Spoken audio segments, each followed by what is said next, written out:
ਸਤਿ ਸ਼੍ਰੀ ਅਕਾਲ ਦੋਸਤੋ। ਅੱਜ ਅਸੀਂ ਪੜ੍ਹਾਂਗੇ ਜੀ ਬਲਵੰਤ ਗਾਰਗੀ ਦਾ ਅਗਲਾ ਨਾਟਕ ਧੂਣੀ ਦੀ ਅੱਗ। ਬੇਸਿਕਲੀ ਧੂਣੀ ਦੀ ਅੱਗ ਨਾਟਕ ਦੇ ਉੱਤੇ ਆਧਾਰਿਤ ਪ੍ਰਸ਼ਨ ਆ ਜੀ। ਬਲਵੰਤ ਗਾਰਗੀ ਦੇ ਨਾਟਕਾਂ ਵਿੱਚ ਔਰਤ ਮਰਦ ਕਾਮ ਸੰਬੰਧਾਂ ਦੀ ਬੇਬਾਕ ਪੇਸ਼ਕਾਰੀ ਹੋਈ ਹੈ। ਸਪਸ਼ਟ ਕਰੋ। ਕਾਮ ਜਾਂ ਹਿੰਸਾ ਭਾਵ ਸੈਕਸ ਔਰ violence in his place with special reference to ਧੂਣੀ ਦੀ ਅੱਗ। ਮੇਨ ਆ ਹੈ ਜੀ ਔਰਤ ਮਰਦ ਕਾਮ ਸੰਬੰਧਾਂ ਦੀ ਗੱਲ, ਹਿੰਸਾ ਦੀ ਗੱਲ, ਤਾਂ ਰੈਫਰੈਂਸ ਪੁੱਛ ਲਿਆ ਜਾਏਗਾ ਜੀ ਧੂਣੀ ਦੀ ਅੱਗ ਦੇ ਰੈਫਰੈਂਸ ਦੇ ਹਿਸਾਬ ਨਾਲ ਆਨਸਰ ਦਿਓ, ਜਾਂ ਵੈਸੇ ਓਵਰਆਲ ਪੁੱਛ ਲਿਆ ਜਾਏਗਾ ਤਾਂ ਤੁਸੀਂ ਧੂਣੀ ਦੀ ਅੱਗ ਮੇਨ ਦੱਸਣਾ ਤੇ ਇੱਕ ਦੋ ਗੱਲਾਂ ਕੁਝ ਗੱਲਾਂ ਬਾਕੀ ਨਾਟਕਾਂ ਦੇ ਹਿਸਾਬ ਨਾਲ ਵੀ ਥੋੜੀ ਝਾਤ ਪਵਾ ਦੇਣੀ। ਬਲਵੰਤ ਗਾਰਗੀ ਦੇ ਨਾਟਕਾਂ ਦਾ ਮਨੋਵਿਗਿਆਨਿਕ ਆਧਾਰ ਇਹ ਪ੍ਰਸ਼ਨ ਪੁੱਛਿਆ ਜਾ ਸਕਦਾ। ਮਨੋਵਿਗਿਆਨਿਕ ਵੀ ਇੱਕ ਔਰਤ ਜਾਂ ਮਰਦ ਵਿੱਚ ਉਹਨਾਂ ਦੇ ਮਨ ਵਿੱਚ ਕੀ ਗੱਲਾਂ ਚੱਲਦੀਆਂ ਹਨਾ। ਬੇਸਿਕਲੀ ਇਹ ਵੀ ਇਹੀ ਗੱਲਾਂ ਹੀ ਆ, ਕਾਮ ਦੇ ਉੱਤੇ ਹੀ ਗੱਲਾਂ ਜ਼ਿਆਦਾ ਹੈ ਜੀ।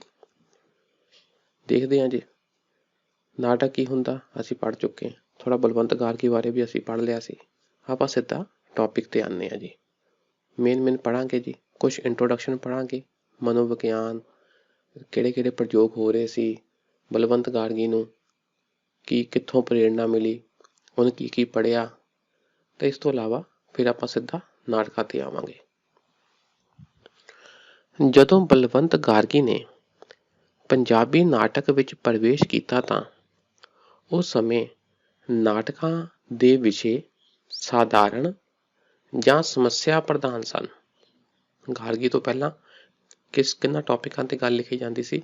ਸਿੰਪਲ ਟੌਪਿਕ, ਆਮ ਜਨਤਾ, ਆਮ ਸਮਾਜ ਨਾਲ ਸੰਬੰਧਿਤ ਕਿਸੇ ਨਾ ਕਿਸੇ ਸਮੱਸਿਆ ਬਾਰੇ। ਦੇਖੋ ਮਨੋਵਿਗਿਆਨਿਕ ਨਾਵਲ ਥੋੜ੍ਹੇ ਟਫ ਹੁੰਦੇ ਆ, ਉਹ ਜਟਿਲ ਹੁੰਦੇ ਆ, ਆਮ ਬੰਦੇ ਦੇ ਪੱਲੇ ਸ਼ਾਇਦ ਉਨੇ ਪੈਂਦੇ ਵੀ ਨਹੀਂ। ਤੇ ਇਹਨਾਂ ਤੋਂ ਪਹਿਲਾਂ ਸਿੰਪਲ, ਸਾਧਾਰਨ ਤੇ ਸਮੱਸਿਆ ਪ੍ਰਧਾਨ ਨਾਟਕ ਲਿਖੇ ਜਾਂਦੇ ਸਨ। ਗਾਰਗੀ ਨੇ ਪਹਿਲੀ ਵਾਰ ਔਰਤ ਮਰਦ ਸੰਬੰਧਾਂ ਨੂੰ ਆਧਾਰ ਬਣਾ ਕੇ ਪੰਜਾਬੀ ਵਿੱਚ ਨਾਟਕ ਲਿਖੇ। ਇਹੋ ਕਾਰਨ ਹੈ ਕਿ ਜਦੋਂ ਉਸਨੇ ਲੋਹਾ ਕੁੱਟ ਪ੍ਰੀਤ ਲੜੀ ਨੂੰ ਭੂਮਿਕਾ ਲਿਖਣ ਲਈ ਦਿੱਤਾ ਤਾਂ ਮੋੜ ਦਿੱਤਾ ਗਿਆ। ਦੇਖੋ ਇਹ ਜਿਹੜਾ ਨਾ ਔਰਤ ਮਰਦ ਕਾਮ ਸੰਬੰਧ, ਇਹ ਸਾਡੇ ਸਮਾਜ ਵਿੱਚ ਚਰਚਾ ਦਾ ਵਿਸ਼ੇ ਨਹੀਂ ਆ, ਇਹ ਟੈਬੂ ਆ ਤੇ ਇਹਨਾਂ ਬਾਰੇ ਓਪਨਲੀ ਗੱਲ ਨਹੀਂ ਹੋ ਸਕਦੀ ਸੀ, ਜਨਰਲੀ ਨਹੀਂ ਹੁੰਦੀ ਸੀ। ਤੇ ਗਾਰਗੀ ਨੇ ਸਿੱਧੀਆਂ ਗੱਲਾਂ ਕੀਤੀਆਂ ਤੇ ਗਾਰਗੀ ਨੇ ਜਦੋਂ ਫਿਰ ਆਪਣਾ ਨਾਟਕ ਲੋਹਾ ਕੁੱਟ ਇਹਦੀ ਭੂਮਿਕਾ ਲਿਖਣ ਲਈ ਪ੍ਰੀਤ ਲੜੀ, ਆਪਾਂ ਪੜ੍ਹਿਆ ਗੁਰਬਖਸ਼ ਸਿੰਘ ਪ੍ਰੀਤ ਲੜੀ ਦਾ ਰਸਾਲਾ ਪ੍ਰੀਤ ਲੜੀ, ਉਹਨੂੰ ਭੇਜਿਆ ਵੀ ਭੂਮਿਕਾ ਲਿਖੋ ਜੀ ਇਹਦੀ, ਤਾਂ ਉਹਨਾਂ ਨੇ ਮਨਾ ਕਰਤਾ। ਕਿਉਂ? ਉਹਨਾਂ ਨੇ ਇਹ ਕਾਰਨ ਦੱਸਿਆ ਕਿ ਉਹਨਾਂ ਨੂੰ ਇਹ ਨਾਟਕ ਸਾਡੇ ਸੱਭਿਆਚਾਰ ਦੇ ਅਨੁਕੂਲ ਨਹੀਂ ਸੀ ਜਾਪਿਆ, ਵੀ ਸਾਡੇ ਕਲਚਰ ਦੇ ਹਿਸਾਬ ਨਾਲ ਨਹੀਂ ਆ ਜੀ ਇਹ ਨਾਟਕ, ਇਹ ਸਾਡਾ ਸੱਭਿਆਚਾਰ ਇਸ ਤਰ੍ਹਾਂ ਦੀਆਂ ਗੱਲਾਂ ਅਲਾਓ ਨਹੀਂ ਕਰਦਾ। ਯਾਦ ਕਰੋ ਲੋਹਾ ਕੁੱਟ ਵਿੱਚ ਕੀ ਸੀ? ਧੀ ਭੈਣੋਂ ਦਾ ਸੰਬੰਧ ਸੀ ਸਰਵਣ ਨਾਲ, ਸੰਤੀ ਦਾ ਸੰਬੰਧ ਸੀ ਗੱਜਣ ਨਾਲ, ਤੇ ਐਂਡ ਵਿੱਚ ਇਹ ਦੋਨੋਂ ਆਪਣੇ ਪ੍ਰੇਮੀਆਂ ਨਾਲ ਚਲੀਆਂ ਜਾਂਦੀਆਂ। ਇਹਨਾਂ ਨੂੰ ਸਹੀ ਠਹਿਰਾਇਆ ਜਾਂਦਾ ਜੀ। ਤੇ ਲੋਹਾ ਕੁੱਟ ਨੇ ਮਨਾ ਕਰਤਾ ਵੀ ਪ੍ਰੀਤ ਲੜੀ ਨੇ ਮਨਾ ਕਰਤਾ ਕਿ ਅਸੀਂ ਇਹਦੀ ਭੂਮਿਕਾ ਨਹੀਂ ਲਿਖਣੀ। ਅਸੀਂ ਇਹ ਵੀ ਪੜ੍ਹਿਆ ਕਿ ਲੋਹਾਰਾ ਕਿੱਤੇ ਦੇ ਲੋਕਾਂ ਨੇ ਇਸ ਨਾਟਕ ਦਾ ਵਿਰੋਧ ਵੀ ਕੀਤਾ ਸੀ। ਇਸੇ ਲਈ ਇਹ ਨਾਟਕ ਕਈ ਦਿਨਾਂ ਦੀ ਰਿਹਰਸਲ ਤੋਂ ਬਾਅਦ ਵੀ ਖੇਡਿਆ ਨਾ ਜਾ ਸਕਿਆ। ਲਾਹੌਰ ਰੇਡੀਓ ਤੋਂ ਜਦ ਇਹ ਪਹਿਲੀ ਵਾਰ ਪ੍ਰਕਾਸ਼ਿਤ ਕੀਤਾ ਗਿਆ ਤਾਂ ਕਸੂਰ ਦੇ ਲੋਹਾਰਾਂ ਵੱਲੋਂ ਤਿੱਖਾ ਵਿਰੋਧ ਕੀਤਾ ਗਿਆ। ਠੀਕ ਹੈ ਜੀ, ਆਪਣਾ ਪ੍ਰੀਤ ਲੜੀ ਨੇ ਨਾ ਕਰਤੀ ਭੂਮਿਕਾ ਲਿਖਣ ਤੋਂ, ਰਿਹਰਸਲ ਕਰਨ ਦੇ ਬਾਵਜੂਦ ਵੀ ਇਹ ਖੇਡਿਆ ਨਾ ਜਾ ਸਕਿਆ ਕਾਫੀ ਟਾਈਮ, ਤੇ ਲੋਹਾਰਾਂ ਨੇ ਵੀ ਇਹਦਾ ਤਿੱਖਾ ਵਿਰੋਧ ਕੀਤਾ ਵੀ ਸਾਡੇ ਖਿਲਾਫ ਗੱਲ ਜਾਂਦੀ ਆ। ਵੀ ਇਹ ਦਿਖਾਇਆ ਗਿਆ ਕਿ ਅਸੀਂ ਲੋਹਾ ਕੁੱਟ, ਅਸੀਂ ਸਖਤ ਹਾਂ ਤੇ ਸਾਡੀਆਂ ਧੀਆਂ ਭੈਣਾਂ ਹਨਾ, ਉਹ ਤੁਸੀਂ ਇਹ ਦਰਸਾਈਆਂ ਗਈਆਂ ਕਿ ਸਾਡੇ ਤੋਂ ਖੁਸ਼ ਨਹੀਂ ਤੇ ਉਹ ਭੱਜ ਜਾਂਦੀਆਂ ਘਰੋਂ। ਬਲਵੰਤ ਗਾਰਗੀ ਅੰਗਰੇਜ਼ੀ ਸਾਹਿਤ ਅਤੇ ਮਨੋਵਿਗਿਆਨ ਦਾ ਵਿਦਿਆਰਥੀ ਰਿਹਾ ਸੀ। ਆਹ ਗੱਲ ਯਾਦ ਰੱਖਣੀ। ਇੰਗਲਿਸ਼ ਲਿਟਰੇਚਰ ਪੜ੍ਹਿਆ ਸੀ ਉਹਨੇ ਜੀ, ਸਾਈਕੋਲੋਜੀ ਮਨੋਵਿਗਿਆਨ ਇਹਦਾ ਵੀ ਵਿਦਿਆਰਥੀ ਵੀ ਰਿਹਾ ਸੀ। ਨਾਟਕ ਲਿਖਣ ਤੋਂ ਪਹਿਲਾਂ ਉਸਨੇ ਫਰਾਇਡ, ਆ ਦੇਖੋ ਫਰਾਇਡ, ਇਹ ਇੰਗਲਿਸ਼ ਲਿਟਰੇਚਰ ਨਾ, ਪਹਿਲਾਂ ਲਿਟਰੇਚਰ ਵਿੱਚ ਫਰਾਇਡ ਨੇ ਮਨੋਵਿਗਿਆਨ ਉੱਤੇ ਕਾਫੀ ਕੁਛ ਲਿਖਿਆ। ਆਪਾਂ ਯਾਦ ਕਰੋ ਪੜ੍ਹਿਆ ਸੀਗਾ ਨਾਨਕ ਸਿੰਘ ਦਾ ਨਾਵਲ, ਉਹ ਕਿਦਾਰ ਸੀ ਜਿਹੜਾ ਪਵਿੱਤਰ ਪਾਪੀ, ਤੇ ਉੱਥੇ ਵੀ ਅਸੀਂ ਇਹ ਗੱਲ ਕੀਤੀ ਸੀ ਕਿ ਨਾਨਕ ਸਿੰਘ ਨੇ ਹਨਾ ਵੀ ਉਸ ਵੇਲੇ ਮਨੋਵਿਗਿਆਨਿਕ ਨਾਵਲ ਲਿਖੇ ਜਾ ਰਹੇ ਸਨ, ਤੇ ਫਰਾਇਡ ਦਾ ਨਾਮ ਪਹਿਲਾਂ ਆਂਦਾ ਜੀ। ਇਸ ਤੋਂ ਇਲਾਵਾ ਜੌਨ ਸਿੰਜ, ਲੇਡੀ ਗ੍ਰੈਸਰੀ, ਗੋਰਕੀ, ਇਬਸਨ ਆਦਿ ਮਨੋਵਿਗਿਆਨੀ ਪੜ੍ਹੇ ਹੋਏ ਸਨ, ਭਾਵ ਉਹਦੇ ਕੋਲ ਗਿਆਨ ਸੀ। ਆਪਣੇ ਕੋਲੋਂ ਇੱਕਦਮ ਉੱਠ ਕੇ ਹੀ ਨਹੀਂ ਗੱਲਾਂ ਲਿਖਤੀਆਂ ਬਲਵੰਤ ਗਾਰਗੀ ਨੇ, ਉਹਦੇ ਕੋਲ ਗਿਆਨ ਸੀ ਇਸ ਟੌਪਿਕ ਬਾਰੇ, ਠੀਕ ਹੈ ਜੀ। ਗਾਰਗੀ ਨੂੰ ਇਹਨਾਂ ਦੁਆਰਾ ਪੇਸ਼ ਮਾਨਵੀ ਮਨੋਵਿਗਿਆਨ ਨਾਲ ਡੂੰਘੀ ਜਾਣ ਪਛਾਣ ਸੀ। ਜੋ ਉਹਨਾਂ ਨੇ ਮਨੋਵਿਗਿਆਨ ਬਾਰੇ ਗੱਲਾਂ ਕਹੀਆਂ ਤਾਂ ਗਾਰਗੀ ਨੂੰ ਉਹਦੇ ਬਾਰੇ ਚੰਗੀ ਜਾਣਕਾਰੀ ਸੀ। ਇਸ ਤਰ੍ਹਾਂ ਦੇ ਪ੍ਰਸ਼ਨ ਵੀ ਆ ਸਕਦੇ ਆ ਕਿ ਜੋ ਗਾਰਗੀ ਦਾ ਨਾਟਕ ਆ ਉਹਨਾਂ ਦੇ ਮਨੋਵਿਗਿਆਨਿਕ ਆਧਾਰ ਬਾਰੇ ਚਰਚਾ ਕਰੋ, ਤਾਂ ਤੁਸੀਂ ਇਹ ਗੱਲਾਂ ਲਿਖਣੀਆਂ ਕਿ ਉਹਦੇ ਕੋਲ ਗਿਆਨ ਦਾ ਖਜ਼ਾਨਾ ਸੀ, ਗਿਆਨ ਉਹਨੂੰ ਪੜ੍ਹਿਆ ਸੀ ਜੀ, ਵਰਲਡ ਲੈਵਲ ਦਾ ਲਿਟਰੇਚਰ ਪੜ੍ਹਿਆ ਸੀ। ਗਾਰਗੀ ਦੀ ਖੂਬੀਆਂ ਲਿਖਣੀਆਂ ਇੱਥੇ। ਫਰਾਇਡ ਦੀ ਕਾਮ ਥਿਊਰੀ ਇਲੈਕਟਰਾ ਕੰਪਲੈਕਸ ਤੇ ਓਡੀਪਸ ਕੰਪਲੈਕਸ ਤੋਂ ਉਹ ਭਲੀ ਭਾਂਤ ਜਾਣੂ ਸੀ। ਦੇਖੋ ਫਰਾਇਡ ਨੇ ਕਾਮ ਥਿਊਰੀ ਦਿੱਤੀ ਸੀ, ਉਹ 'ਚ ਦੋ ਕੰਸੈਪਟ ਆਏ ਸੀ। ਇਲੈਕਟਰਾ ਕੰਪਲੈਕਸ, ਇਹਦੇ ਵਿੱਚ ਇਹ ਦੱਸਿਆ ਗਿਆ ਆ ਕਿ ਜਿੱਦਾਂ ਮਾਤਾ ਪਿਤਾ ਆ, ਠੀਕ, ਤਾਂ ਜੇ ਤਾਂ ਹੈਗਾ ਆ ਉਹਨਾਂ ਦਾ ਗਰਲ ਚਾਈਲਡ, ਠੀਕ ਹੈ ਜੀ, ਛੋਟੀ ਬੱਚੀ, ਗਰਲ ਕੁੜੀ ਆਪਣੇ ਫੀਮੇਲ ਮਦਰ ਪ੍ਰਤੀ ਅਟਰੈਕਟ ਨਾ ਹੋकर ਮੇਲ ਫਾਦਰ ਪ੍ਰਤੀ ਅਟਰੈਕਟ ਹੁੰਦੀ ਹੈ, ਆਪੋਜ਼ਿਟ ਸੈਕਸ ਪ੍ਰਤੀ ਅਟਰੈਕਟ ਹੁੰਦੀ ਹੈ। ਕੁੜੀ ਦਾ ਪਿਆਰ ਕਹਿੰਦੇ ਪਿਓ ਨਾਲ ਜ਼ਿਆਦਾ ਹੁੰਦਾ ਹੈ, ਮੇਲ, ਠੀਕ ਹੈ ਜੀ। ਥੋੜਾ ਨਾ ਇੱਥੇ ਲਿਖ ਦੇ, ਫਾਦਰ ਲਿਖ ਲਓ, ਠੀਕ, ਤੇ ਮਦਰ ਲਿਖ ਲਓ, ਠੀਕ ਹੈ, ਫਾਦਰ ਤੇ ਮਦਰ, ਤੇ ਆਹ ਹੈ ਜੀ ਤੁਹਾਡੀ ਡਾਟਰ, ਠੀਕ। ਤਾਂ ਡਾਟਰ ਜ਼ਿਆਦਾ ਅਟਰੈਕਟ ਹੁੰਦੀ ਹੈ ਜੀ ਫਾਦਰ ਪ੍ਰਤੀ, ਤਾਂ ਜਿਹੜਾ ਸਨ ਆ ਮੁੰਡਾ ਕਹਿੰਦਾ ਉਹਦਾ ਪਿਆਰ ਹੁੰਦਾ ਮਾਂ ਪ੍ਰਤੀ। ਇਹ ਥਿਊਰੀ ਹੈ ਜੀ। ਇਲੈਕਟਰਾ ਵਿੱਚ ਆਹ ਆ ਜੀ ਵੀ ਕੁੜੀ ਪਿਓ ਪ੍ਰਤੀ ਅਟਰੈਕਟ ਹੁੰਦੀ ਹੈ। ਓਡੀਪਸ ਕੰਪਲੈਕਸ ਵਿੱਚ ਇਹ ਆ ਕਿ ਜਿਹੜਾ ਸਨ ਆ ਮੁੰਡਾ ਆ ਉਹ ਮਾਂ ਪ੍ਰਤੀ, ਮਾਂ ਨਾਲ ਜ਼ਿਆਦਾ ਪਿਆਰ ਹੁੰਦਾ ਉਹਦਾ। ਇਸ ਤਰ੍ਹਾਂ ਦੀਆਂ ਥਿਊਰੀਆਂ ਦਿੱਤੀਆਂ ਸੀ ਜੀ ਫਰਾਇਡ ਨੇ, ਇਹ ਵੀ ਗਾਰਗੀ ਨੇ ਪੜ੍ਹੀਆਂ ਹੋਈਆਂ ਸੀ। ਇਸ ਤੋਂ ਇਲਾਵਾ ਉਸਨੂੰ ਗਿਆਨ ਸੀ ਕਿ ਈਗੋ ਤੇ ਸੁਪਰ ਈਗੋ ਕਿਵੇਂ ਮਾਨਵੀ ਮਨ ਵਿੱਚ ਪ੍ਰਵੇਸ਼ ਹੋ ਜਾਂਦੀਆਂ ਹਨ। ਮੈਂ, ਈਗੋ ਉਹਦੀ ਹੋਰ ਹਾਇਰ ਡਿਗਰੀ ਸੁਪਰ ਈਗੋ, ਇਹ ਸਾਡੇ ਅੰਦਰ ਪ੍ਰਵੇਸ਼ ਹੋ ਜਾਂਦੀਆਂ। ਜਦੋਂ ਅਸੀਂ ਆਪਣੀ ਮੈਂ ਪਗਾਉਣ ਤੇ ਆਈਏ ਤਾਂ ਕਈ ਕੁਛ ਕਰ ਦਿੰਦੇ ਹਾਂ, ਠੀਕ ਆ। ਇੱਥੇ ਹਿੰਸਾ ਹੁੰਦੀ ਆ ਵੀ ਮੇਰੀ ਗੱਲ ਹੀ ਮੰਨੀ ਜਾਏ। ਦੇਖੋ ਨਾ ਇਹਦੇ ਵਿੱਚ ਤੁਸੀਂ ਦੇਖਿਓ ਐਂਡ ਵਿੱਚ ਜਿਹੜੀ ਰੀਟਾ ਆ ਉਹ ਅਜੀਤ ਦੇ ਬੀਜ ਨੂੰ ਗ੍ਰਹਿਣ ਕਰਕੇ ਅਜੀਤ ਨੂੰ ਮਾਰ ਦਿੰਦੀ ਆ, ਠੀਕ ਹੈ ਨਾ। ਉਹਦੀ ਇੱਕ ਆਪਣੀ ਈਗੋ ਆ, ਉਹਨੂੰ ਅਜੀਤ ਦੇ ਬੀਜ ਲਈ ਤਰਸਦੀ ਵੀ ਆ ਤੇ ਫਿਰ ਉਹਨੂੰ ਮਾਰ ਵੀ ਦਿੰਦੀ ਹੈ, ਠੀਕ, ਈਗੋ। ਅੱਗੇ ਦੇਖੋ ਜੀ, ਉਸਨੇ ਅੰਗਰੇਜ਼ੀ ਦਾ ਸ੍ਰੇਸ਼ਟ ਨਾਵਲ ਤੇ ਸਾਹਿਤ ਵੀ ਪੜ੍ਹਿਆ ਹੋਇਆ ਸੀ, ਠੀਕ ਹੈ ਜੀ, ਜਿਸ ਵਿੱਚ ਔਰਤ ਮਰਦ ਕਾਮ ਸੰਬੰਧਾਂ ਨੂੰ ਆਧਾਰ ਬਣਾ ਕੇ ਬੜੀਆਂ ਚਰਚਿਤ ਰਚਨਾਵਾਂ ਲਿਖੀਆਂ ਸਨ। ਇਸ ਵਿੱਚ D.H. Lawrence the sons and the lovers ਅਤੇ ਲੇਡੀ ਚੈਟਰਲੀ ਦਾ ਦੇ ਲਵਰਸ ਵੀ ਸ਼ਾਮਿਲ ਸੀ।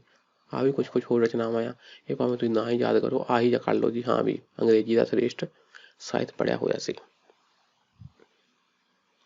ਗਾਰਗੀ ਥੀਏਟਰ ਦੀ ਦੁਨੀਆ ਵਿੱਚ ਹੋ ਰਹੇ ਨਵੇਂ ਤਜਰਬਿਆਂ ਤੋਂ ਵੀ ਜਾਣੂ ਸੀ। ਨਵੇਂ ਤਜਰਬੇ, ਜਿਸ ਤਰ੍ਹਾਂ ਹੁਣ ਗਾਰਗੀ ਨੇ ਤਜਰਬੇ ਕੀਤੇ, ਇਸ ਹਿਸਾਬ ਦੇ ਤਜਰਬੇ ਥੀਏਟਰ ਵਿੱਚ ਹੋਰ ਮੁਲਕਾਂ ਵਿੱਚ ਹੋ ਰਹੇ ਸੀ। ਗਾਰਗੀ ਨੇ ਆਪਣੀਆਂ ਇਕਾਂਗੀਆਂ ਕੀ ਹੁੰਦੀਆਂ ਜੀ? ਨਾਟਕ ਹੀ ਹੁੰਦੇ, ਛੋਟੇ ਨਾਟਕ ਹੁੰਦੇ ਆ, ਉਹਨਾਂ ਨੂੰ ਕਹਿੰਦੇ ਇਕਾਂਗੀਆਂ। ਕੁਆਰੀ ਟੀਸੀ ਤੇ ਪੱਟਣ ਦੀ ਬੇੜੀ ਵਿੱਚ ਵੀ ਔਰਤ ਮਰਦ ਕਾਮ ਸੰਬੰਧਾਂ ਦੀ ਮਨੋਵਿਗਿਆਨਿਕ ਪੇਸ਼ਕਾਰੀ ਕੀਤੀ ਹੈ। ਯਾਦ ਰਹਿ ਗਿਆ ਠੀਕ ਆ, ਨਹੀਂ ਤਾਂ ਸਿੱਧੇ ਲਿਖ ਦਿਓ ਆਪਣੀਆਂ ਇਕਾਂਗੀਆਂ ਤੇ ਨਾਟਕਾਂ ਦੋਵਾਂ ਵਿੱਚ ਔਰਤ ਮਰਦ ਕਾਮ ਸੰਬੰਧਾਂ ਦੀ ਮਨੋਵਿਗਿਆਨਿਕ ਪੇਸ਼ਕਾਰੀ ਕੀਤੀ ਹੈ। ਇਹ ਆਪਾਂ ਗੱਲਾਂ ਨਾ ਨੌਲੇਜ ਲਈ ਪੜ੍ਹਦੇ ਪਏ ਹਾਂ। ਐਗਜ਼ਾਮ 'ਚ ਤੁਹਾਡੇ ਕੋਲ ਬਹੁਤ ਹੀ ਘੱਟ ਸਫ਼ੇ ਹੋਣੇ ਆ, ਤੁਸੀਂ ਬੜਾ ਬਰੀਫ ਲਿਖਣੀਆਂ ਗੱਲਾਂ। ਉਸਦਾ ਰੋਮਾਂਟਿਕ ਸੁਭਾਅ ਵੀ ਉਸਨੂੰ ਕਾਮ ਤੇ ਹਿੰਸਾ ਲਿਖਣ ਲਈ ਪ੍ਰੇਰਦਾ ਹੈ। ਉਸਦਾ ਖੁਦ ਦਾ ਸੁਭਾਅ ਕੀ ਹੈ? ਰੋਮਾਂਟਿਕ। ਉਹਦੀਆਂ ਬਾਕੀ ਰਚਨਾਵਾਂ ਵੀ ਦੇਖੋ ਨਾ, ਉਹ ਵੀ ਔਰਤ ਮਰਦਾਂ ਦੀਆਂ ਹੀ ਆ ਜ਼ਿਆਦਾ। ਉਹ ਉਹਨੂੰ ਚਾਹੁੰਦਾ ਆ, ਉਹ ਉਹਨੂੰ ਚਾਹੁੰਦੀ ਆ, ਤੇ ਹੁੰਦਾ ਕੀ ਆ ਕਿ ਆਪਣਾ ਵੀ ਜੋ ਫੀਲਿੰਗ ਹੁੰਦੀ ਨਾ ਉਹ ਵੀ ਵਿੱਚ ਹੀ ਲੈ ਆਉਂਦੇ ਜੀ। ਉਹਦਾ ਆਪਣਾ ਰੋਮਾਂਟਿਕ ਸੁਭਾਅ ਵੀ ਸੀ। ਅੱਛਾ, ਇਹੋ ਕਾਰਨ ਹੈ ਕਿ ਲੋਹਾ ਕੁੱਟ, ਧੂਣੀ ਦੀ ਅੱਗ, ਸੁਲਤਾਨ ਰਜ਼ੀਆ, ਸੌਂਕਣ ਆਦਿ ਨਾਟਕਾਂ ਵਿੱਚ ਉਸਨੇ ਔਰਤ ਮਰਦ ਕਾਮ ਸੰਬੰਧਾਂ ਦੀ ਪੇਸ਼ਕਾਰੀ ਬੜੀ ਬੇਬਾਕੀ ਢੰਗ ਨਾਲ ਕੀਤੀ ਹੈ। ਠੀਕ, ਇੱਥੇ ਤੁਸੀਂ ਨਾ ਜਿਹੜੇ ਤੁਹਾਡੇ 3 ਨਾਵਲ ਆ ਉਹਨਾਂ ਨੂੰ ਦੇਖੋ। ਆਰਟੀਕਲਸਾਂ ਵਿੱਚ ਕਿੰਨੇ ਨਾਵਲ ਲਿਖੇ ਹੁੰਦੇ ਆ, ਸੌਰੀ ਨਾਟਕ ਲਿਖੇ ਹੁੰਦੇ ਆ, ਨਾਟਕਾਂ ਦੇ ਸਿਰਲੇਖ ਲਿਖੇ ਹੁੰਦੇ ਆ। ਤੁਸੀਂ ਉਹ ਜਦੋਂ ਤੁਹਾਡੇ ਸਿਲੇਬਸ ਵਿੱਚ 3 ਮੈਂਸ਼ਨ ਆ ਨਾ, ਲੋਹਾ ਕੁੱਟ, ਧੂਣੀ ਦੀ ਅੱਗ ਤੇ ਸੁਲਤਾਨ ਰਜ਼ੀਆ, ਉਹ ਤਾਂ ਪੱਕਾ ਲਿਖਣੇ ਆ। ਆਹ ਸੌਂਕਣ ਵੀ ਲਿਖ ਦਿਓ ਜੀ। ਅੱਛਾ, ਇਸੇ ਕਾਰਨ ਜਿੱਥੇ ਪੰਜਾਬੀ ਨਾਟਕ ਵਿੱਚ ਉਹ ਨਵੇਂ ਝੁਕਾਅ ਦਾ ਨਾਟਕਕਾਰ ਮੰਨਿਆ ਜਾਂਦਾ ਹੈ, ਹਾਂ ਵੀ ਉਹਨੂੰ ਨਿਊ ਡਾਇਰੈਕਸ਼ਨ ਦਿੱਤੀਆਂ, ਨਵੇਂ ਟੌਪਿਕ ਲੈ ਕੇ ਆਇਆ ਪੰਜਾਬੀ ਨਾਟਕ ਵਿੱਚ, ਉੱਥੇ ਕੁਝ ਆਲੋਚਕਾਂ ਨੇ ਉਸ ਦੀ ਭਰਵੀਂ ਆਲੋਚਨਾ ਵੀ ਕੀਤੀ ਹੈ ਅਤੇ ਉਸਨੂੰ ਵਾਸ਼ਨਾਵਾਦੀ ਨਾਟਕਕਾਰ ਕਹਿ ਕੇ ਭੰਡਿਆ ਹੈ। ਵੀ ਭਾਈ ਇਹ ਤਾਂ ਆਪਣੀ ਕਾਮ ਵਾਸ਼ਨਾ ਨੂੰ ਹੀ ਪੇਸ਼ ਕਰ ਰਿਹਾ ਜੀ। ਇਹ ਪ੍ਰਸ਼ਨ ਆ ਸਕਦਾ ਕਿ ਬਲਵੰਤ ਗਾਰਗੀ ਨੇ ਜਿੱਥੇ ਪੰਜਾਬੀ ਨਾਟਕ ਵਿੱਚ ਨਵੇਂ ਝੁਕਾਅ ਪੇਸ਼ ਕੀਤੇ ਆ, ਉੱਥੇ ਹੀ ਕਈ ਆਲੋਚਕਾਂ ਨੇ ਉਸਦੀ ਭਰਵੀਂ ਆਲੋਚਨਾ ਵੀ ਕੀਤੀ ਹੈ। ਸਪਸ਼ਟ ਕਰੋ। ਇਸ ਤਰ੍ਹਾਂ ਦੀ ਗੱਲਾਂ ਆ ਸਕਦੀਆਂ ਪ੍ਰਸ਼ਨ। ਅੱਛਾ ਜੀ, ਹੁਣ ਆਪਾਂ ਕੁਛ ਨਾਟਕਾਂ ਨੂੰ ਵਿਚਾਰਾਂਗੇ ਜੋ ਸਾਨੂੰ ਪੁੱਛਿਆ ਗਿਆ ਕਾਮ ਤੇ ਹਿੰਸਾ, ਉਹਦੇ ਕੰਟੈਕਸਟ ਵਿੱਚ ਕੁਛ ਨਾਟਕਾਂ ਨੂੰ ਵਿਚਾਰਾਂਗੇ। ਪਹਿਲਾਂ ਆਪਾਂ ਗੱਲ ਕਰਾਂਗੇ ਲੋਹਾ ਕੁੱਟ ਦੀ। ਲੋਹਾ ਕੁੱਟ ਬਾਰੇ ਅਸੀਂ ਪਹਿਲਾਂ ਪੜ੍ਹ ਚੁੱਕੇ ਹਾਂ, ਤੇ ਤੁਸੀਂ ਆਪਣੇ ਸੋਚ ਦੇ ਹਿਸਾਬ ਨਾਲ ਇੱਥੇ ਕਾਮ ਸੰਬੰਧ ਤੇ ਹਿੰਸਾ ਨੂੰ ਲਿਖ ਦੇਣਾ। ਸੋਚੋ ਜਿਹੜਾ ਬੈਣੂ ਦਾ ਸਰਬਣ ਨਾਲ ਠੀਕ ਅਫੇਅਰ, ਉਹ ਉਹਨੂੰ ਮਿਲਣ ਜਾਂਦੀ ਹੈ ਤੇ ਉਹ ਕਹਿੰਦੀ ਆ ਕਿ ਮੇਰੇ ਛਾਤੀਆਂ ਵਿੱਚ ਤੰਦੂਰ ਤਪਦਾ, ਜੀ ਕਰਦਾ ਠੰਡੀ ਲੱਸੀ ਘਟਾ ਪੀ ਜਾਵਾਂ। ਤੇ ਸੰਤੀ ਨੂੰ ਵੀ ਅੰਦਰਗਤੀ ਪਿਆਰ ਆ। ਫਿਰ ਆਂਢਣ ਗੁਆਂਢਣ ਜਿਹੜੀਆਂ ਔਰਤਾਂ ਆ ਉਹ ਵੀ ਬਚਨੀ ਵਗੈਰਾ, ਉਹ ਵੀ ਇਹੀ ਗੱਲਾਂ ਕਰਦੀਆਂ ਕਿ ਹਰਦਾਮੀ ਉਦਲ ਗਈ, ਉਹ ਔਰਤ ਭੱਜ ਗਈ ਆਪਣੇ ਪ੍ਰੇਮੀ ਨਾਲ। ਇਸ ਤਰ੍ਹਾਂ ਦੀਆਂ ਗੱਲਾਂ ਹੀ ਹੁੰਦੀਆਂ। ਤੇ ਗੱਜਣ ਵੀ ਆ ਕੇ ਆਪਣੀਆਂ ਪੁਰਾਣੀਆਂ ਪ੍ਰੀਤਾਂ ਯਾਦ ਕਰਾਉਂਦਾ ਰਹਿੰਦਾ ਜੀ। ਤੇ ਐਂਡ ਵਿੱਚ ਕੀ ਆ, ਉਹ ਭੱਜ ਜਾਂਦੀਆਂ। ਜੋ ਅਸੀਂ ਪੜ੍ਹਿਆ ਉਹਨਾਂ ਵਿੱਚੋਂ ਆਪਣੇ ਪ੍ਰਸ਼ਨ ਦੇ ਹਿਸਾਬ ਨਾਲ ਮੈਟਰ ਚੱਕ ਲੈਣਾ। ਥੋੜ੍ਹਾ ਹੋਰ ਰਿਵਾਈਜ਼ ਕਰ ਲਈਏ, ਮੈਟਰ ਐਡ ਕਰ ਲੈਂਦੇ ਹਾਂ। ਆਪਣੇ ਪਹਿਲੇ ਨਾਟਕ ਲੋਹਾ ਕੁੱਟ ਵਿੱਚ ਉਸਨੇ ਜਜ਼ਬੇ ਤੇ ਸਮਾਜਿਕਤਾ ਵਿੱਚ ਟੱਕਰ ਵਿਖਾਈ ਹੈ। ਜਜ਼ਬਾ ਦੇਖੋ, ਸਮਾਜਿਕਤਾ ਤੇ ਜਜ਼ਬਾ। ਸਮਾਜ ਕਹਿੰਦਾ ਕਿ ਲਵ ਮੈਰਿਜ ਨਹੀਂ ਕਰਨੀ, ਠੀਕ, ਤੇ ਜਜ਼ਬਾ ਹੁੰਦਾ ਜੀ ਸਾਡੇ ਅੰਦਰਲੀ ਆਵਾਜ਼, ਜੋ ਸਾਨੂੰ ਕੀ ਚੰਗਾ ਲੱਗਦਾ, ਅਸੀਂ ਸਮਾਜ ਦੀ ਪਰਵਾਹ ਨਹੀਂ ਕਰਦੇ। ਜੋ ਮੇਰੀ ਆਤਮਾ ਦੀ ਆਵਾਜ਼ ਆ, ਅੰਦਰਲੀ ਆਵਾਜ਼ ਆ, ਮੈਂ ਉਹਦੀ ਮੰਨਣੀ ਆ, ਸਿੱਟਾ ਭਾਵੇਂ ਕੁਝ ਵੀ ਹੋਵੇ। ਜਜ਼ਬਾ ਪਰਸਨਲ ਲੈਵਲ ਤੇ ਸਮਾਜਿਕਤਾ, ਇਹਨਾਂ ਵਿੱਚ ਟੱਕਰ ਹੈ ਜੀ। ਕਾਕੂ ਸਖਤ ਸੁਭਾਅ ਨਾਇਕ ਵਜੋਂ ਪੇਸ਼ ਹੋਇਆ ਹੈ। ਸਖਤ ਸੁਭਾਅ ਉਹਦਾ, ਉਹ ਆਪਣੀ ਧੀ ਬੈਣੂ ਅਤੇ ਪਤਨੀ ਸੰਤੀ ਨਾਲ ਸਖਤੀ ਨਾਲ ਪੇਸ਼ ਆਉਂਦਾ ਹੈ। ਸੰਤੀ ਭਾਵੇਂ ਉਸਦੇ 2 ਬੱਚਿਆਂ ਦੀ ਮਾਂ ਹੈ, ਪਰ ਫਿਰ ਵੀ ਉਹਨਾਂ ਵਿੱਚ ਪਿਆਰ ਦੀ ਕੋਈ ਸਾਂਝ ਨਹੀਂ। ਆਹ ਹੈ ਜੀ ਗੱਲ। ਸੈਕਸ਼ੂਅਲ ਰਿਲੇਸ਼ਨ ਤਾਂ ਹੈ, ਬੱਚੇ ਵੀ ਪੈਦਾ ਹੋ ਗਏ, ਬੱਚੇ ਵੱਡੇ ਵੀ ਹੋ ਗਏ, ਪਰ ਪਿਆਰ ਦੀ ਸਾਂਝ ਨਹੀਂ ਹੈ ਜੀ। ਇਹ ਸਾਡੇ ਰਾਈਟਰ ਨੇ ਦੱਸਣ ਦੀ ਕੋਸ਼ਿਸ਼ ਕੀਤੀ ਆ ਕਿ ਆਪਸ 'ਚ ਪਿਆਰ ਨਹੀਂ ਆ, ਤੇ ਉਹ ਪਿਆਰ ਦੀ ਪੂਰਤੀ ਲਈ ਫਿਰ ਐਂਡ ਵਿੱਚ ਸੰਤੀ ਉਦਲ ਜਾਂਦੀ ਆ, ਭੱਜ ਜਾਂਦੀ ਆ। ਹੁਣ ਦੱਸਿਆ ਕਿ ਕਿਸ ਤਰ੍ਹਾਂ ਲੁਹਾਰ ਦਾ ਕੰਮ ਕਰਦੇ ਕਰਦੇ ਕਾਕੂ ਦਾ ਜਿਹੜਾ ਬਿਹੇਵੀਅਰ ਆ ਉਹ ਵੀ ਸਖਤ ਹੋ ਗਿਆ ਜੀ। ਉਹ ਹੁਣ ਇਹੀ ਸਮਝਦਾ ਕਿ ਔਰਤ ਨੂੰ ਖਿਲਾ ਪਿਲਾ ਕੇ ਐਸ਼ ਕਰਾ ਕੇ ਖੁਸ਼ ਰੱਖ ਸਕਦੇ ਆ, ਪਰ ਉਹਨੂੰ ਇਹ ਨਹੀਂ ਪਤਾ ਕਿ ਉਹ ਵੀ ਪਿਆਰ ਦੀ ਇੱਛਾ ਪੂਰਤੀ ਲੋਚਦੀ ਹੈ। ਤੇ ਜਿਹੜਾ ਕਾਕੂ ਆ ਉਹਦਾ ਪਤੀ ਉਹਨੂੰ ਪਿਆਰ ਨਹੀਂ ਦਿੰਦਾ ਜੀ। ਉਹ ਕੀ ਕਰਦਾ, ਕੇਵਲ ਕਬਜ਼ਾ ਅਤੇ ਕਾਮ ਵਾਸਨਾ ਦੀ ਸਾਂਝ ਜੋ ਹੈ, ਕਬਜ਼ਾ ਵੀ ਇਹ ਮੇਰੀ ਪਤਨੀ, ਤੂੰ ਘਰੋਂ ਬਾਹਰ ਨਹੀਂ ਜਾਣਾ, ਆਪਣੇ ਪੇਕੇ ਨਹੀਂ ਜਾਣਾ, ਜੋ ਮੈਂ ਕਹਿੰਦਾ ਉਹੀ ਗੱਲ ਕਰਨੀ ਆ। ਤੇ ਕਾਮ ਵਾਸਨਾ ਸੈਕਸ਼ੂਅਲ ਰਿਲੇਸ਼ਨ ਉਹਦੀ ਸਾਂਝ ਹੈ। ਸੰਤੀ ਦਾ ਪਿਓ ਵੀ ਇੱਕ ਜ਼ਾਲਮ ਲੋਹਾ ਕੁੱਟ ਸੀ ਜੋ ਉਸਦੀ ਮਾਂ ਦੀ ਮੌਤ ਦਾ ਕਾਰਨ ਬਣਿਆ। ਸੰਤੀ ਦਾ ਪਿਓ ਉਹ ਵੀ ਲੋਹਾਰ ਸੀ ਤੇ ਉਹਦੀ ਸਖਤਾਈ ਕਰਕੇ ਹੀ ਐਂਡ ਵਿੱਚ ਉਹਦੀ ਮਾਂ, ਸੰਤੀ ਦੀ ਮਾਂ, ਮਰ ਜਾਂਦੀ ਹੈ। ਕਾਕੂ ਬਹਿਣੋਂ ਤੇ ਸਖਤੀ ਕਰਦਾ ਹੈ ਅਤੇ ਉਸਨੂੰ ਕਹਿੰਦਾ ਹੈ, ਕੀ ਕਹਿੰਦਾ ਹੈ, ਆਹ ਦੇਖੋ, ਆਹ ਕੁਛ ਡਾਇਲੋਗ ਤੁਸੀਂ ਦੇਖਣੇ ਆ। ਤੇਰੇ ਇਹ ਚਾਲੇ ਕਿਸੇ ਦਿਨ ਸਾਨੂੰ ਲੈ ਡੁੱਬਣਗੇ, ਛੇਕੜਲੇ ਵੇਲੇ ਤੂੰ ਮੇਰੀ ਦਾੜੀ ਵਿੱਚ ਖਹਿ ਪਾਉਣੀ ਹੈ। ਤੇ ਇੱਧਰ ਮੈਂ ਇਹਦੇ ਲਈ ਵੜ ਟੋਲਦਾ ਫਿਰਦਾ ਹਾਂ। ਏਡਾ ਤਕੜਾ ਕੰਮ ਹੈ ਉਸ ਮੁੰਡੇ ਦਾ। ਛੇਕੜਲਾ ਹੁੰਦਾ ਜੀ, ਛੇਕੜਲਾ ਮਤਲਬ ਬਾਅਦ ਵਾਲਾ, ਵੀ ਹੁਣ ਮੈਂ ਮੈਚੋਰ ਹੋ ਗਿਆ, ਮੈਂ ਇੰਨੀ ਇੱਜ਼ਤ ਕਮਾਈ ਆ, ਤੂੰ ਇਸ ਟਾਈਮ ਮੇਰੀ, ਹੁਣ ਤੂੰ ਮੇਰੀ ਸਾਰੀ ਇੱਜ਼ਤ ਰੋਲ ਦੇਣੀ ਆ। ਕਾਕੂ ਬਹਿਣੋ ਦੀ ਸਥਿਤੀ ਵੇਖ ਕੇ ਇਉਂ ਲੱਗਦਾ ਹੈ ਕਿ ਉਹ ਫਿਰੇ ਨੱਥ ਕਢਾਉਣ ਨੂੰ ਤੇ ਉਹ ਫਿਰੇ ਨੱਕ ਵਢਾਉਣ ਨੂੰ। ਨੱਥ ਕਢਾਉਣ ਨੂੰ ਕੌਣ ਫਿਰਦਾ ਜੀ? ਕਾਕੂ, ਵੀ ਮੈਂ ਆਪਣੀ ਕੁੜੀ ਨੂੰ ਗਹਿਣੇ ਗੱਟੇ ਲੈ ਕੇ ਦੇਣੇ ਆ, ਉਹਦਾ ਚੰਗੀ ਤਰ੍ਹਾਂ ਵਿਆਹ ਕਰਨਾ ਆ। ਤੇ ਪਰ ਜਿਹੜੀ ਕੁੜੀ ਆ ਉਹ ਨੱਕ ਵਢਾਉਣ ਲਈ ਤੁਲੀ ਹੋਈ ਆ। ਕੁੜੀ ਬੇਇੱਜ਼ਤੀ ਕਰਵਾਉਣ ਤੇ ਤੁਲੀ ਹੋਈ ਆ। ਕਾਕੂ ਗੁੱਸੇ ਵਿੱਚ ਕਹਿੰਦਾ ਹੈ, ਮੈਂ ਪਿੰਡ ਵਿੱਚ ਨੀਵੀਂ ਕਰਕੇ ਨਹੀਂ ਤੁਰਨਾ, ਮੈਂ ਤਾਂ ਸਿੱਧੀ ਸੁਰੰਗ ਕਰ ਦਿਉ, ਦੂਰ ਹੋ ਜਾ ਮੇਰੀਆਂ ਅੱਖੀਆਂ ਤੋਂ। ਦੇਖੋ ਗੁੱਸੇ 'ਚ ਇਹ ਕੀ ਹੈ? ਹਿੰਸਾ। ਉਹ ਕਹਿੰਦਾ ਵੀ ਦੇਖੋ ਵੀ ਮੇਰੀ ਧੀ ਕਿਸੇ ਨਾਲ ਪਿਆਰ ਪਿੰਗਾ ਝੂਟੇ, ਇੰਨਾ ਕੀ ਆ, ਮੇਰੀ ਬੇਇੱਜ਼ਤੀ ਆ ਤੇ ਮੈਂ ਫਿਰ ਕਿਸੇ ਨਾਲ ਅੱਖਾਂ ਨਹੀਂ ਮਿਲਾ ਪਾਵਾਂਗਾ। ਇਹਨੂੰ ਕਹਿੰਦੇ ਜੀ ਨੀਵੀਂ ਕਰਕੇ ਤੁਰਨਾ। ਕਹਿੰਦਾ ਪਰ ਮੈਂ ਨੀਵੀਂ ਕਰਕੇ ਨਹੀਂ ਤੁਰਨਾ, ਮੈਂ ਆਪਣੀ ਕੁੜੀ ਨੂੰ ਸਿੱਧੀ ਕਰ ਦੂੰ। ਤੇ ਗੁੱਸੇ 'ਚ ਕਹਿੰਦਾ ਮੇਰੀ ਅੱਖੀਆਂ ਤੋਂ ਦੂਰ ਹੋ ਜਾ। ਇਹ ਕੀ ਹੈ ਜੀ? ਚੱਲ ਰਿਹਾ ਇਹਨਾਂ 'ਚ ਆਪਸ ਲੜਾਈ ਝਗੜਾ। ਕਾਕੂ ਸੰਤੀ ਤੇ ਵੀ ਗੁੱਸਾ ਕੱਢਦਾ ਹੈ ਕਿ ਉਸਨੇ ਧੀ ਉੱਤੇ ਕਾਬੂ ਨਹੀਂ ਰੱਖਿਆ। ਅਸੀਂ ਪਹਿਲਾਂ ਹੀ ਪੜ੍ਹਿਆ, ਪਿਓ ਧੀ ਲੜਦੇ ਆ, ਫਿਰ ਹਸਬੈਂਡ ਵਾਈਫ ਵੀ ਲੜਦੇ ਆ, ਧੀ ਤੇ ਮਾਂ ਵੀ ਲੜਦੇ ਆ, ਸਾਰੇ ਆਪਸ 'ਚ ਲੜਦੇ ਆ। ਹੁਣ ਕਾਕੂ ਸੰਤੀ ਨੂੰ ਕੀ ਕਹਿੰਦਾ ਵੀ ਤੂੰ ਕਾਬੂ ਨਹੀਂ ਰੱਖਿਆ। ਬਹਿਣੋਂ ਦੀ ਸਥਿਤੀ ਨੂੰ ਸਪਸ਼ਟ ਕਰਦੇ ਆ।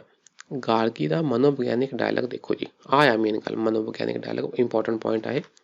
ਉਹ ਕਹਿੰਦੀ ਆ, ਕੀ ਕਰਾਂ ਮੇਰੀਏ ਮਾਏ, ਮੈਂ ਕਿਸੇ ਹੋਰ ਮਿੱਟੀ ਦੀ ਬਣੀ ਹਾਂ, ਭਾਵ ਮੈਂ ਤੇਰੇ ਵਰਗੀ ਨਹੀਂ ਕਿ ਕੈਦ ਹੋ ਕੇ ਰਹਿ ਜਾ। ਮੇਰੀਆਂ ਛਾਤੀਆਂ ਵਿੱਚ ਤੰਦੂਰ ਤਪਦਾ, ਮਤਲਬ ਜਵਾਨੀ ਠਾਠਾਂ ਮਾਰਦੀ ਆ, ਛਾਤੀਆਂ 'ਚ ਗਰਮੀ ਆ, ਮੈਂ ਮਿਲਾਪ ਲਈ ਲੋਚਦੀ ਪਈ ਹਾਂ ਕਿਸੇ ਨਾਲ। ਜੀ ਕਰਦਾ ਠੰਡੇ ਦੁੱਧ ਨੂੰ ਪੀ ਜਾਵਾਂ ਤਾਂ ਜੋ ਠੰਡ ਪਵੇ, ਰਾਤ ਨੂੰ ਮੈਂ ਸੌਂ ਨਹੀਂ ਸਕਦੀ। ਹੇ ਰੱਬਾ, ਮੇਰੇ ਜਿਸਮ ਵਿੱਚ ਅੱਗ ਕਿਉਂ ਭਰ ਦਿੱਤੀ, ਅੱਗ ਕਿਉਂ ਭਰ ਦਿੱਤੀ ਮੇਰੇ ਜਿਸਮ ਵਿੱਚ। ਕਿਹੜੀ ਅੱਗ ਆ ਜੀ ਇਹ? ਇਹ ਆਪਣੇ ਪ੍ਰੀਤਮ ਨੂੰ ਮਿਲਣ ਵਾਲੀ ਅੱਗ ਆਪਾਂ ਕਹਿ ਸਕਦੇ ਹਾਂ।